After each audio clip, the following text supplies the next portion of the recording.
Few television dramas in American history managed to combine emotional warmth, frontier hardship, and deeply human storytelling quite like Little House on the Prairie. Airing from 1974 to 1983, the series became one of the defining programs of its time, drawing millions of viewers into the fictional community of Walnut Grove. At a time when television was rapidly expanding into more modern and urban narratives, this show deliberately turned backward, adapting Laura Ingalls Wilder's semi-autobiographical frontier books into a long-running family saga. Audiences did not simply watch the Ingalls family, they grew up alongside them, returning each week to a world that felt stable, moral, and emotionally familiar. Michael Landon, who played Charles Ingalls, became the creative heartbeat of the series, shaping much of its tone and direction, while a young Melissa Gilbert brought depth and sincerity to Laura. Together, the ensemble cast created something that felt less like scripted television and more like an ongoing shared memory. What began as a nostalgic portrayal of prairie life eventually became a cultural anchor for viewers who saw the show as both comfort and moral storytelling wrapped into one. The world of Walnut Grove and its living characters. Walnut Grove was more than a setting, it became a symbolic home for audiences across the United States and beyond. The fictional town represented a simplified but emotionally rich version of frontier life, where families struggled with poverty, weather, illness, and moral choices, yet remained bound together by community values. The Ingalls family, led by Charles and Caroline Ingalls, portrayed by Michael Landon and Karen Grassel, anchored the series with a steady sense of resilience and compassion. Laura Ingalls, portrayed by Melissa Gilbert, served as the emotional lens through which viewers experienced childhood, growth, and loss. Over time, the show expanded beyond the Ingalls family to include a wide range of townspeople whose personal stories mirrored broader American struggles. Teachers, merchants, farmers, and children all contributed to a layered depiction of life on the prairie. Though historically idealized, the series captured emotional truths that resonated deeply with viewers. It was not just about survival in the 19th century, but about universal themes of belonging, sacrifice, and moral endurance that transcended its historical setting. Cast dynamics and creative control behind the scenes. Behind the gentle storytelling of Little House on the Prairie lay a production environment shaped heavily by Michael Landon's creative dominance. As star, writer, director, and executive producer, he had an unusually high degree of control over the series, which allowed him to maintain a consistent tone, but also created friction within the production team. Co-creator Ed Friendly and Landon reportedly had creative differences that influenced the show's direction in its earlier seasons. While the series maintained its wholesome image on screen, the working environment behind the camera was more complex. Karen Grassel, who portrayed Caroline Ingalls, later spoke about disputes regarding pay and recognition, reflecting broader tensions about gender dynamics and compensation in television production during that era. Meanwhile, Melissa Gilbert has described her relationship with Landon as deeply formative, viewing him as a father figure during her childhood years on set. These layered relationships shaped not only the performances but also the emotional atmosphere of the production, blending mentorship, ambition, and occasional conflict into a long-running creative collaboration. The finale that turned a town into legend, one of the most enduring stories about Little House on the Prairie, centers on its final dramatic conclusion in the 1984 television movie, The Last Farewell. In this story, Walnut Grove faces destruction at the hands of a wealthy land baron attempting to take control of the town's property. Rather than surrender their homes and heritage, the residents make an extreme and unforgettable choice. They destroy their own town with dynamite. The schoolhouse, church, and mercantile are all reduced to rubble in a sequence that shocked audiences who had long associated the series with gentle family storytelling. The imagery of destruction marked a stark emotional departure from the show's usual tone. Over time, this finale became the subject of myth-making, with some believing it had been censored or rarely rebroadcast due to its intensity. In reality, the episode aired and continued to circulate, though networks often preferred lighter episodes for reruns. The explosion of Walnut Grove became more than a plot device. it became a symbolic ending that forced viewers to confront the impermanence of even the most cherished fictional worlds, production decisions, and the end of a television era. By the early 1980s, Little House on the Prairie had experienced a natural decline in ratings as audience tastes shifted and television competition increased. NBC ultimately decided that the series had reached the end of its run, not because of scandal or controversy, but due to changing programming priorities. However, Michael Landon was determined to conclude the series in a way that felt definitive rather than gradual. Rather than allowing Walnut Grove to linger in limbo or risk being reused for other productions, he made the decision to bring the story to a dramatic close. The physical destruction of the set for the last farewell was both practical and symbolic, ensuring that the town would not be repurposed or diluted in future projects. This decision reflected Landon's strong sense of narrative ownership and his desire to control how the story ended.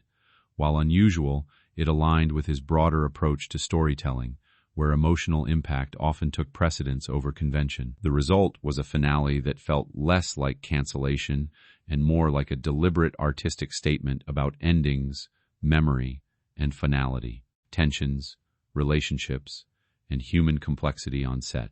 Despite its wholesome public image, the production of Little House on the Prairie was not free from interpersonal challenges. Long-running television series often develop internal tensions, and this show was no exception.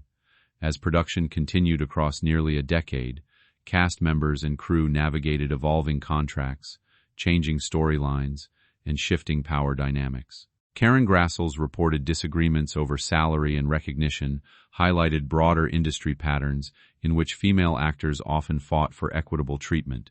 At the same time, Michael Landon's central role in shaping the show's direction sometimes led to friction with colleagues who felt their contributions were under-acknowledged. These tensions did not define the series, but they existed alongside its success, adding complexity to its legacy. The emotional intensity seen on screen was, in some ways, mirrored by the dedication and pressure experienced behind the scenes. Like many long-running productions, Little House balanced collaboration and conflict, producing a final result that was both cohesive and the product of many differing voices working under a dominant creative vision. Personal lives and emotional reverberations beyond the script.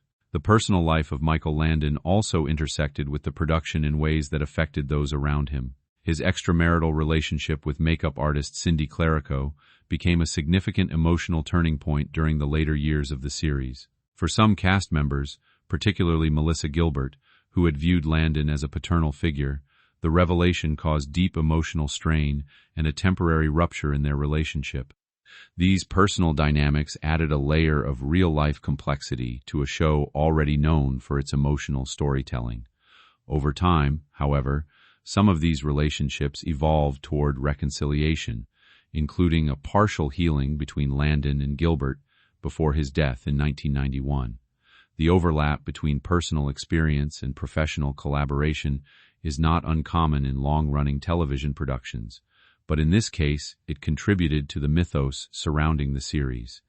The emotional weight carried by cast members off-screen often mirrored the dramatic themes they portrayed on-screen, reinforcing the idea that the world of Walnut Grove was emotionally significant even beyond its fictional boundaries. Bold storytelling, hidden beneath a gentle exterior. While often remembered for its nostalgic and family-friendly tone, Little House on the Prairie frequently engaged with difficult and controversial subject matter.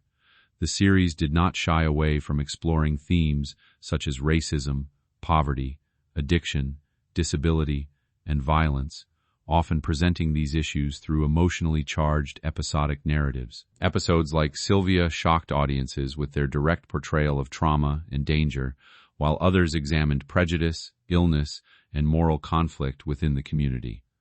This willingness to address uncomfortable realities set the series apart from many of its contemporaries in family television, which tended to avoid such topics or present them in simplified forms. The show's strength lay in its ability to balance moral storytelling with emotional realism, creating narratives that were accessible to families while still engaging with serious social issues. In doing so, it challenged assumptions about what, quote, wholesome television could include, demonstrating that emotional depth and difficult themes could coexist within a family-oriented format. Cultural impact, myths, and enduring legacy. Over the years, Little House on the Prairie has developed a layered legacy shaped by both fact and myth. One of the most persistent misconceptions is that its final explosive episode was banned or rarely aired, when in reality it remained part of the show's broader distribution history. However, its intensity did make it less common in daytime reruns, contributing to its mythic status among fans. The series itself has endured through syndication, international broadcasts, and generational rediscovery, often resonating differently with new audiences than it did with original viewers. What remains consistent is its emotional accessibility and its portrayal of community values, even if those values are filtered through a romanticized historical lens. The show's influence can be seen in later family dramas that attempt to balance comfort viewing with serious themes. Its legacy is not only in its storytelling, but in its ability to remain culturally relevant decades after its original broadcast, continuing to spark discussion about television's role in shaping memory and nostalgia. Modern reappraisals in the streaming era and shifting audience perspectives. In recent years, Little House on the Prairie has found a second life through reruns, digital releases, and streaming platforms, where new audiences encounter the series outside its original cultural moment. This shift has changed how the show is interpreted, as viewers today bring different expectations about representation, historical accuracy, and storytelling ethics. What once felt like straightforward family entertainment is now often discussed in more analytical terms, with attention given to how the series portrays frontier life, indigenous characters, gender roles, and social hierarchies. Some aspects of the show are now seen as reflective of the era in which it was produced, rather than the historical period it depicts, leading to both critique and appreciation.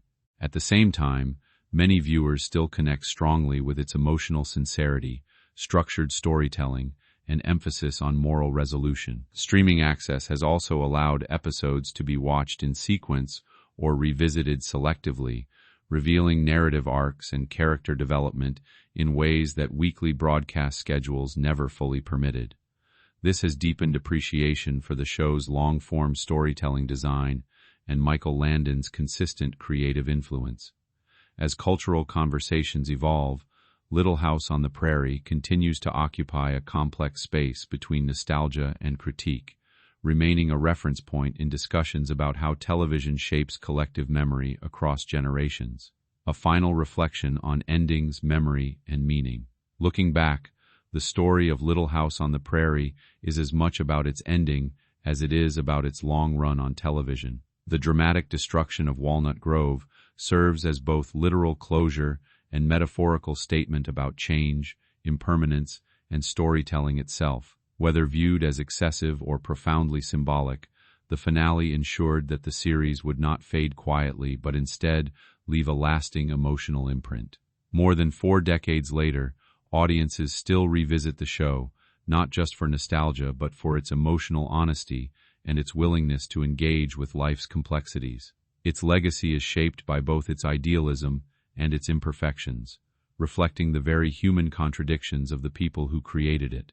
In the end, Little House on the Prairie endures because it offered something rare in television, a sense that even fictional worlds carry real emotional weight, and that endings, however dramatic, are part of what gives stories their lasting power. Top of form, bottom of form.